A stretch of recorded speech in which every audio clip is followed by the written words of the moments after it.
സാമ്പത്തിക പ്രതിസന്ധി സർക്കാർ ഓഫീസുകളുടെ ദൈനംദിന പ്രവർത്തനങ്ങളെ ബാധിച്ചു തുടങ്ങി.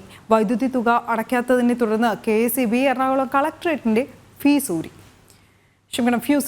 42 ലക്ഷം രൂപയുടെ കുടിശ്ശിക വന്നതോടെയാണ് നടപടി. കളക്ടറേറ്റിലെ 30 ഓഫീസുകളുടെ പ്രവർത്തനം ഇതോടെ താറുമാറായി. എറണാകുളം കളക്ടറേറ്റിൽ പ്രവർത്തിക്കുന്ന 13 ഓഫീസുകളുടേതായി 42 ലക്ഷം രൂപയാണ് വൈദ്യുതി ചാർജ് ഇനത്തിൽ കുടിശ്ശികയായത്. വിവിധ ഓഫീസുകൾക്ക് ഒരേ കൺസ്യൂമർ നമ്പറിലാണ് വൈദ്യുതി നൽകിയിട്ടുള്ളത്. ഇതോടെ വൈദ്യുതി ചാർജ് അടച്ച ഓഫീസുകളടക്കം 30 ഓഫീസുകളിലേക്കുള്ള വൈദ്യുതി ബന്ധം വിച്ഛേദിക്കപ്പെട്ടു. എന്നാൽ കുടിശ്ശിക തുക അടച്ച് എപ്പോൾ വൈദ്യുതി ബന്ധം പുനഃസ്ഥാപിക്കാൻ സാധിക്കുമെന്നതിൽ ജില്ലാ കളക്ടർക്കും വ്യക്തമായ മറുപടി നൽകാനായിട്ടില്ല. KSEB ചെയർമാനുമായി സംസാരിച്ചിട്ടുണ്ടെന്നും പരിഹാരമാർഗം തേടുന്നതായും കളക്ടർ പറഞ്ഞു.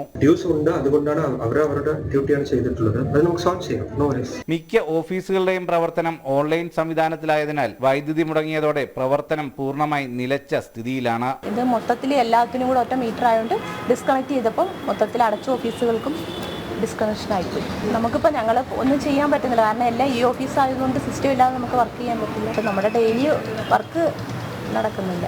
വേനൽ കടുത്തതോടെ ഇടുങ്ങിയ ഓഫീസ് മുറികളിൽ ഉദ്യോഗസ്ഥർക്ക് ഫാൻ പ്രവർത്തിപ്പിക്കാതെ ഇരിക്കാനും കഴിയാത്ത സ്ഥിതിയായി. വിവിധ സേവനങ്ങൾക്കായി ഓഫീസിലേക്ക് എത്തിയ ജനങ്ങളും ഇതോടെ വലഞ്ഞു. സംസ്ഥാന സർക്കാരിന്റെ സാമ്പത്തിക പ്രതിസന്ധി തന്നെയാണ് ഇപ്പോഴത്തെ പ്രശ്നങ്ങളുടെ അടിസ്ഥാന കാരണം. ജനം, കൊച്ചി.